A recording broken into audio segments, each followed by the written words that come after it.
লখনৌর বিরুদ্ধে সহজ জয় পেল KKR. Kolkata Knight Riders Eden গার্ডেন্সে নববর্ষের দিনে জয় পেল এবং নিঃসন্দেহে বড় জয় লখনৌর বিরুদ্ধে নাইট রাইডার্সের এবং সহজ জয়। লখনৌকে 8 উইকেটে হারালেন সুনীল নারিনরা।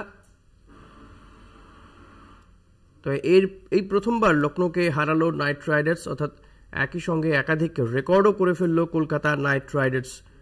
প্রথমে ব্যাট করে 161 রান করে লখনৌ।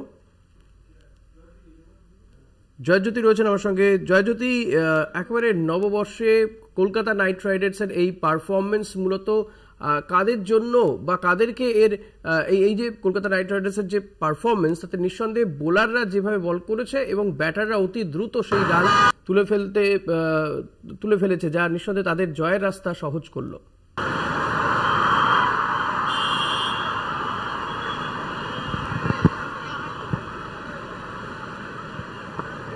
মূলত কাদেরকে কৃতিত্ব দিতে চাইবে এই জয়ের জন্য?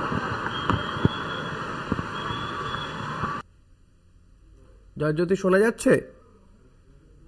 কলকাতা নাইট রাইডার্সের বিরুদ্ধে প্রথমে ব্যাট করে 161 রান তোলে লখনৌ সুপার জায়ান্টস। সেই রান তুলে ফেলতে খুব একটা অসুবিধা হয়নি কলকাতা নাইট রাইডার্সকে।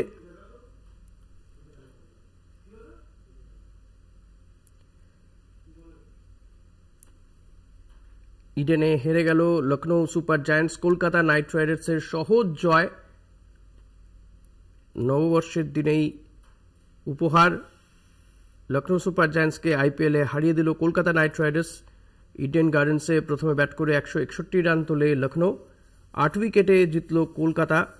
ফিল সল্টের ব্যাটে জয় সহজ হয় কেকেআরের।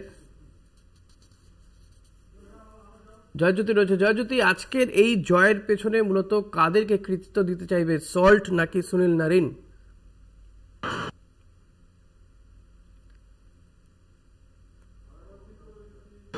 জয়জ্যোতি, শোনা যাচ্ছে আমার কথা?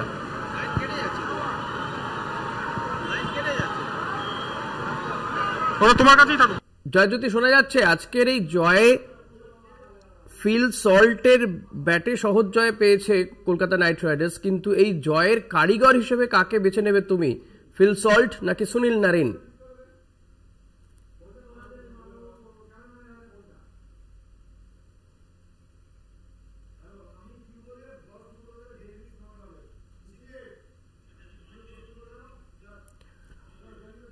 জয়জ্যোতি, যেটা জানতে চাইছিলাম, আজকে কলকাতা নাইট রাইডার্সের জয়ের মূল কারিগর কাকে বলবে?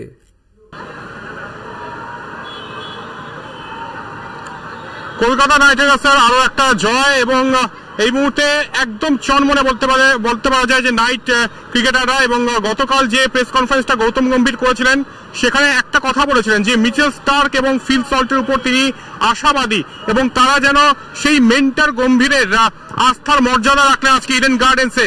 ফিল সল্ট দুর্দান্ত একটা নক খেললেন এবং দেখালেন যে যদি মেন্টরের তরফ থেকে, যদি টিম ম্যানেজমেন্টের তরফ থেকে ভরসা দেখানো যায় তাহলে কতটা ভয়ঙ্কর হয়ে উঠতে পারে। এবং ফিল সল্টের পাশাপাশি মিচেল স্টার্ক আজকে তার নামের প্রতি, তার প্রাইস ট্যাগের প্রতি কিছুটা হলেও সুনাম রাখলেন এবং 3টি উইকেট নিয়েছেন। সর্বোপরি যদি বলা যায় তাহলে কেকেআর এর দুর্দান্ত পারফরমেন্স এবং লখনৌ সুপার জায়ান্টসের তরফ থেকে যেটা হয়েছে যে প্রথমে তারা ব্যাটিং করে এবং ব্যাটাররা কিন্তু স্টার্ট পেয়ে আউট হয়ে যায় দ্রুত এবং নিকোলাস পুরান 45 রানের একটা ইনিংস খেলেন, কিন্তু ওইটাই যে শুরুটা করেছেন কিন্তু সেটাকে ক্যাপিটালাইজ করতে পারেনি নিকোলাস পুরান হোক বা অন্যান্য ব্যাটার হোক।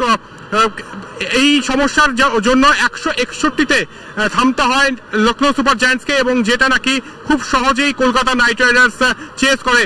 কলকাতা নাইট রাইডার্স খেলার মধ্যে একটা বৈশিষ্ট্য ছিল আজকে, সেটা হচ্ছে যে প্রথম পাওয়ার প্লেতে 2টো উইকেট পড়ে যাওয়ার পরেও তাদের যে অ্যাটাকিং মোড, অ্যাটাকিং অ্যাপ্রোচ সেটা কিন্তু পাল্টায়নি এবং যার ফলস্বরূপ খুব সহজেই বেশ কিছু বল বাকি থাকতে কিন্তু এই ম্যাচ পকেটস্থ করে কলকাতা নাইট রাইডার্স এবং এরপরে যে ইকুয়েশনটা দাঁড়ায় যে 5টি ম্যাচ খেলা হয়ে গিয়েছে, তার মধ্যে 4টিতে জয় কলকাতা নাইট রাইডার্সের এবং এই মুহূর্তে কিন্তু পয়েন্ট তালিকার একদম শীর্ষে বলা যেতে পারে টিম কেকেআর এবং রাজস্থান রয়্যালসের সঙ্গে একদম টান লড়াই চলছে পয়েন্ট তালিকায়। অপরদিকে লখনৌ সুপার জায়ান্টস, সঞ্জীব গোয়েঙ্কার দল, তার সঙ্গেও কিন্তু এই দলের সঙ্গে কিন্তু বাংলার একটা সংযোগ রয়েছে। তারা সবুজ মেরুন জার্সি পরে আজকে নেমেছিল ইডেন গার্ডেন্সে, কিন্তু তাদেরকে হারের মুখ দেখতে হয়। ধন্যবাদ, অনেক ধন্যবাদ জয়জ্যোতি। কথা বলছিলাম প্রতিনিধি জয়জ্যোতির সঙ্গে। কলকাতা নাইট রাইডার্সের সহজ জয় লখনৌর বিরুদ্ধে।